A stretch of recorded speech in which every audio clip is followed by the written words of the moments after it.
Yuval. Ok, Yuval, 1000%.com, une petite interview à La Réunion, dirigée par l'homme qu'on appelle Stan, Soul City, 430, double danger, il y a tellement de patronymes qu'on ne sait plus. Je t'écoute. En fait, moi je voulais savoir déjà comment tu trouves le panorama de La Réunion, comment tu as trouvé l'accueil. Alors l'accueil de La Réunion, il est un petit peu magistral, pour deux raisons qui sont simples. La première, c'est que ça n'existe pas que tu ailles manger directement chez l'habitant. Notamment, on était à peu près une quinzaine à venir au sein du BBS, et c'est vrai qu'on a été invité à peu près 3-4 fois par des parents différents à manger chez eux. C'est un petit peu, enfin je veux dire, je sais pas si c'est une tradition chez les insulaires, genre tu viens de la métropole, notamment de la France, et où tu viens n'importe où et tout d'un coup tu es invité chez eux, ou alors c'est parce qu'ils ont réellement la main sur le cœur. En tout cas, toujours est-il qu'à chaque fois, on a été invité dans la joie et l'allégresse totale, et que limite on faisait même partie de la famille, et qu'on sent bien qu'au niveau des enfants, des parents et de la passion qu'est le hip-hop, tout ça s'entremet ensemble, et c'est ce qui fait que quand nous on arrive, on est non seulement pour eux, on est peut-être des gens importants parce que voilà, ils nous voient en vidéo et tout ce qui va avec, mais à côté de ça quand même, c'est pas juste on nous reçoit, on nous met à l'hôtel comme dans 1 milliard d'autres événements, et après on fait plus qu'à de nous. Là vraiment le soir on vient le chercher, on nous ramène chez des parents, on mange avec eux, on discute, on refait le monde, enfin voilà quoi, c'est hyper chaleureux. Et ça c'est vraiment pour moi un des gros points de La Réunion. Ok. Et t'as pensé quoi en fait par rapport à toute l'organisation Du BBS depuis l'hôtel Alors organisation du BBS, rien à redire. Les billets d'avion un petit peu trop tardifs. C'est-à-dire qu'on était c'était au couteau, c'est-à-dire limite on serait pas parti, on y était presque, parce qu'on a eu les billets certainement, on a eu les billets peut-être une semaine et demie avant de partir. Donc quelque part, nous on a une disponibilité pour un événement, on attend, on voit toujours pas les billets arriver, on stresse un petit peu, surtout que c'est plus qu'un battle, c'est un voyage, c'est regarder un peu le panorama, je veux dire. Est-ce que sincèrement, je ne veux pas jouer l'hypocrite, mais est-ce que sincèrement on vient pour l'événement? Alors, il y a une partie oui, effectivement, mais bon, très honnêtement, quand tu sais qu'à Paris il fait à peu près 8 degrés ou 5 degrés au moment où moi je suis parti, très honnêtement, même si le battle il avait été à un niveau encore moindre, je serais venu quand même.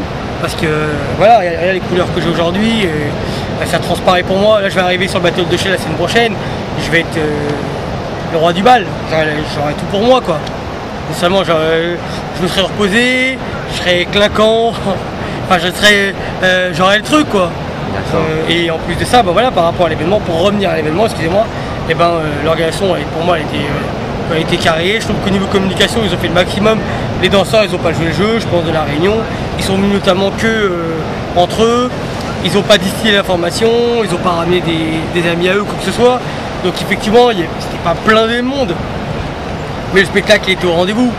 Je veux dire, le spectacle était au rendez-vous. En plus de ça, pour la première fois de ma vie, et on peut pas dire que j'ai pas de date, donc on peut pas dire que je vois rien non plus.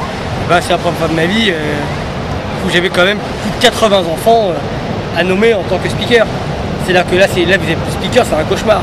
C'était bienvenue en enfer à ce moment-là. J'en avais 80, j'ai donné 80 noms de 80 enfants différents.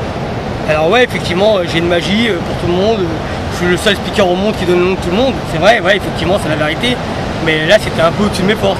80 enfants, après il y a eu les biggers, il y en avait 16, après il y a eu les b-boys, il y avait 8 groupes, il y avait plus de 50 b-boys, plus les 1000%, plus les 1000% en bowling, plus les 1000% en danse debout, 12 contre 12, enfin voilà quoi, ça m'a fait en une journée, j'ai pris, il y a eu toute la quintessence de La Réunion au niveau de la danse qui est venue s'abreuver au sein de l'événement, et moi il a fallu que je donne le nom de tout le monde. Pour moi c'était pendant ces 2 jours d'événement, j'avoue c'était un petit peu difficile. Après j'aurais pu faire le speaker lambda, un peu comme la majeure 99% des speakers dans le monde, avec des hauts et des A, et à un moment donné m'économiser, mais je pense aussi que voilà, les gens ils sont entiers, toi t'arrives, faut pas faire les choses à moitié, faut que tu leur montres aussi que si tu as la chance, si tu as le privilège d'être invité par des Réunionnais ou des Antillais, ou je sais rien, des gens qui, quand tu as 11 heures de vol au niveau de l'avion, quand tu arrives sur place, bah, tu dois te montrer le meilleur de ce que tu as. De ce que tu as dans ta boîte, tu vois. Et moi j'ai sorti dans ma boîte de Pandore, j'ai sorti tout ce que j'avais de mieux. En même temps, j'avais aussi une petite surprise pour vous, j'ai pas pu l'orchestrer malheureusement parce que le temps n'y était plus. Voilà, parce qu'il faut savoir une chose, c'est que à La Réunion ça commence à 10 h du matin, l'événement. Et à 10 h du matin, bah, honnêtement, il n'y a aucun de nous tous en tant que Français qui voulait se lever pour aller à l'événement. On voulait faire le mode plus francisé. C'est-à-dire midi arrivé sur place, 14 h l'événement il commence. Chez eux c'est un peu différent, après chacun ses coutumes et ses mœurs, hein, on n'a rien en question. Toujours est-il que bon, quand je suis arrivé, quand j'ai vu tous les noms que j'avais cités, je me suis dit putain là, je suis pas assez bien payé. Mais bon, toujours est-il que, ben voilà, je trouve que c'est une chance d'être venu dans cet événement-là. L'événement il s'est bien organisé. Après l'événement il y avait un suivi. C'est pas genre une fois que l'événement il est arrivé, hop, t'es parti dans l'hôtel et puis on se revoit juste pour venir te chercher, on t'emmène là-bas. Après, je cache pas que la personne qui était vraiment auprès de nous et qui vraiment nous a suivis, bah, c'était toi, Stan, très honnêtement. Si t'avais pas été là, bah, je dis pas que Judicaël, il était pas aux petits soins, mais c'est pas la même chose. Judicaël, il a sa vie, il a subventionné l'événement, et puis notre monde, c'est pas son monde. Tandis que toi, tu connais nos mœurs et nos mots, et tu sais comment ça fonctionne, tu sais que bon voilà, il y a la plage, on va manger ensemble. En fait, pendant ces 10 jours, on était un peu en colonie. C'était un peu c'était une grande bande d'amis, c'est-à-dire que moi, les rapports que j'ai avec Vagabond, maintenant, ils sont complètement différents. Je dis pas qu'avant, je m'entendais mal, mais disons que maintenant, je suis un peu plus rentré dans l'intimité des Vagabonds. Maintenant, j'ai des meilleurs rapports avec eux. Même quand je vais être speaker, ça va se sentir. Ok. Et avec Litlash, avec Valentine, voilà, parce qu'il faut savoir une chose, un truc qui est important, c'est que au gré des événements, bah, effectivement, nous tous les Français, on se voit, on se rencontre, on s'effleure, voilà, on se parle brièvement, mais on se connaît pas. Ouais. La vérité, c'est qu'on se connaît pas. Il n'y a pas plus. Il n'y a pas plus. C'est vraiment, moi quand j'arrive à l'événement, que je donne le nom d'un b-boy, je m'intéresse au b-boy parce que j'aime les danseurs. Donc je m'intéresse au b-boy, mais je m'intéresse pas à l'humain. Je m'intéresse au danseur. Donc je sais tout ce qu'il y a à savoir sur le danseur. Après, personnellement, je prends pas le temps de parler avec lui comme il prend pas le temps de parler avec moi. À un moment donné, on n'est pas des sociologues ou des psychologues qui essayons de comprendre pourquoi du comment. On vient, on a la chance d'être sur un événement, une manifestation, une scène nationale, on sait n'importe quoi, et on se rend compte au gré de ces choses-là, on discute brièvement. Voilà, moi je suis pas quelqu'un qui a besoin de parler avec tout le monde parce que je suis un peu l'actualité de tout le monde, donc j'ai un peu la chance de connaître d'en connaître un peu plus sur les gens que la plupart des danseurs que le b-boy normal, parce que je suis vraiment sur tous les événements. Donc ça me donne un atout en plus.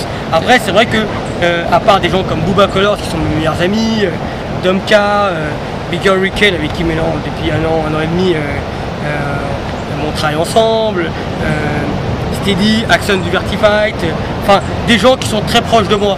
Ben Johnson aussi, qui est quelqu'un en or, un mec en or, et pas mal d'autres, Sadat, et pas mal d'autres. Moi j'ai des bons rapports avec certains, mais là c'est différent, là on est pendant 10 jours ensemble. À 11 000 km. Ouais, j'avais un peu l'impression que Kay c'était un peu le leader, ça me déchargeait. C'est lui qui prenait la camionnette, c'est lui qui nous emmenait à droite à gauche. Enfin tu vois, le mec il est là, il est un peu baraque, on a l'impression qu'il est un peu bourrou, il parle pas trop, il est un peu dans son monde.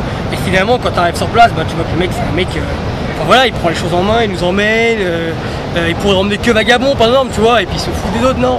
Il prend tout le monde, un mec comme Abdel, Vagabond, avec qui je parlais, bon, on s'est parlé 5 fois dans notre vie, avec qui j'ai eu des très bons rapports. Bon, Mounir, voilà, tout le monde le kiffe, Mounir, on va se mentir. Hein. Nabil, c'est différent, Nabil, c'est encore un autre cas, mais j'ai appris vraiment à le connaître. Et franchement, non seulement c'est un putain de danseur, pour moi le meilleur danseur de l'événement, hein, je tiens à le dire. C'est clair. Sans les culs, sans tout, moi j'ai des yeux au niveau du break, j'ai créé Benji, donc je me trompe pas.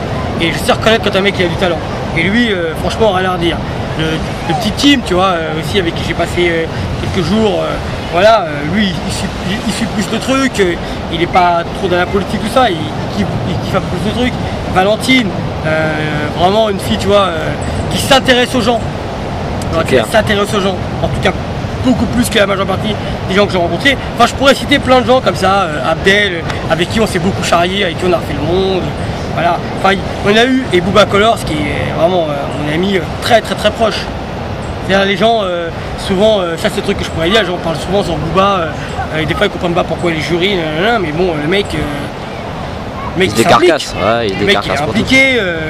Booba c'est un mec en or, hein. Booba, on peut dire très peu de choses sur lui pour une raison qui est toute simple, c'est que c'est une des rares personnes qui a su prendre des petits jeunes, qui a su les faire naître au creux de sa main, leur donner sa mentalité, les accompagner, les emmener à l'étranger, les faire gagner des battles, les faire croire en eux, et s'ils ont des problèmes au-delà de la danse, et ben les aider à tous les niveaux. Donc ça c'est des mecs comme ça, faut les garder. Et puis dans la culture, c'est un mec qui s'intéresse vraiment à tout le monde et qui sait tout ce qui se passe. Au-delà du fait que c'est mon ami, que ce serait pas mon ami, que je pourrais dire la même chose. Parce que je vois quand même dans cette culture les gens qui sont des exécutants ou des gens qui se laissent porter par la vague, et ceux qui viennent et qui essayent de créer une dynamique. Voilà. Et il n'y en a pas beaucoup qui, quelque part, qui vont venir se greffer à la défense pour venir apporter leur soutien. Moi j'aimerais, par exemple, qu'il y ait des gens qui m'envoient des messages qui me disent Val, j'aimerais bien être jugé à la défense des anciens ou générations un peu en dessous, pas des trop jeunes non plus, parce qu'il faut quand même qu'il y ait une certaine cohérence dans l'événement. Mais j'aimerais moi que les gens ils me donnent envie d'aller encore plus loin que ce que je fais. Alors effectivement, je me sens porter des ailes parce que je suis une locomotive et que c'est moi qui conduis le train. Et derrière moi, il y a beaucoup de wagons aujourd'hui qui croient de plus en plus en moi et qui viennent s'atteler à mon train. Mais le truc, c'est qu'aujourd'hui, je serai peut-être pas là tout le temps. Donc c'est bien aussi qu'il y ait une nouvelle génération qui me fasse penser que peut-être demain, quand moi j'arrêterai, il y aura peut-être d'autres personnes qui seront porteurs comme moi je suis. Parce que le problème en France, c'est que vous avez beaucoup de gens qui se gargarisent, qui se galvanisent d'un seul événement de l'année, qui ont l'impression qu'ils sont plus importants que d'autres, parce qu'ils ont un événement plus important, parce qu'ils sont mieux subventionnés que d'autres. Voilà aussi, il faut dire juste comme un son. Mais il faut savoir une chose, c'est que dans l'année, il y a 365 jours, ou 364 si vous voulez. Et la finalité, c'est que tout le reste du temps, c'est moi qui fournis le boulot. C'est moi qui vais au charbon, c'est moi qui crée les événements. Enfin, je veux dire, c'est pas de l'égocentrisme, c'est plus une réalité. Après, pour les gens qui pensent que c'est mal luné ou c'est pas convenu de dire ce que je viens de dire, ils ont qu'à aller vérifier mes dates et voir toutes les dates que je fais gratuites. Ça n'existe pas un speaker. Moi je suis pas un speaker, pour ma part je suis pas un speaker, je suis un activiste. Mais ça n'existe pas, on va se positionner sur mon travail de speaker. Un speaker qui fait un événement, qui gagne bien sa vie, parce que je suis le speaker, je suis un speaker cher, mais je suis le meilleur sur le marché. Je suis le plus fort, Ça c'est, il n'y a même pas à tortiller du cul pour chier droit. Je connais très bien mon niveau. Mais mon niveau, il est en équation aussi avec ma passion et mes mises à jour sur l'actualité. C'est-à-dire, pour vous donner un petit peu mon tempérament, là, ça fait un petit moment que je suis à La Réunion. Quand je vais rentrer, au moment où je suis parti de l'avion, je vais vérifier toutes les dates, toutes les grosses vidéos qu'il y a eu sur internet pour faire mes mises à jour. Je peux pas arriver sur le Battle de Shell et pas savoir ce qui s'est passé la semaine dernière, qui a gagné, les anecdotes, les polémiques, les trucs. Il faut que je sache ce qui s'est passé pour présenter les gens au maximum de ce qu'ils sont.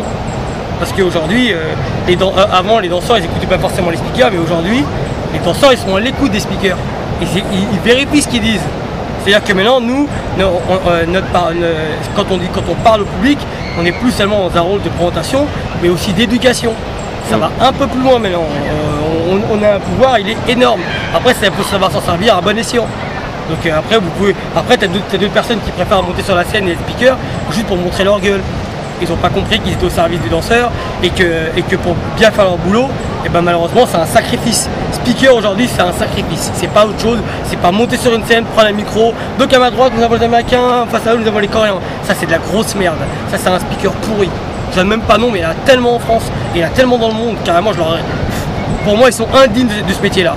Non, mais non, quand tu présentes les Américains, tu dois tout savoir de ce qu'ils ont fait sur les mois précédents, et même tu peux même raconter comment ils ont été connus ou la meilleure anecdote qui les concerne. Moi j'en suis capable, mais j'en suis capable parce que c'est un sacrifice. Quand je rentre chez moi, pour poster les vidéos, avant même que j'ai 1000%.com, quand je travaillais en commun accord avec Sido, déjà à cette époque là je commençais à regarder toutes les vidéos que je pouvais voir. Donc le truc je l'ai, c'est-à-dire que quelque part c'est un peu une corvée de se taper toutes les vidéos, mais de l'autre côté, quand je discute avec n'importe quel b-boy, je suis en phase avec lui. C'est-à-dire qu'il peut pas me niquer la gueule, il peut pas me sortir des choses que je connais pas, c'est pas possible. Je suis toute l'actualité, je regarde tout ce qui se passe. Et en imaginant maintenant qu'il a trouvé un truc que je connais pas, le soir même je suis sur mon ordinateur et je vérifie tout. Et le lendemain je vais en rediscuter avec lui, je vais en redébattre. Parce que je suis censé être un spécialiste du b-boying.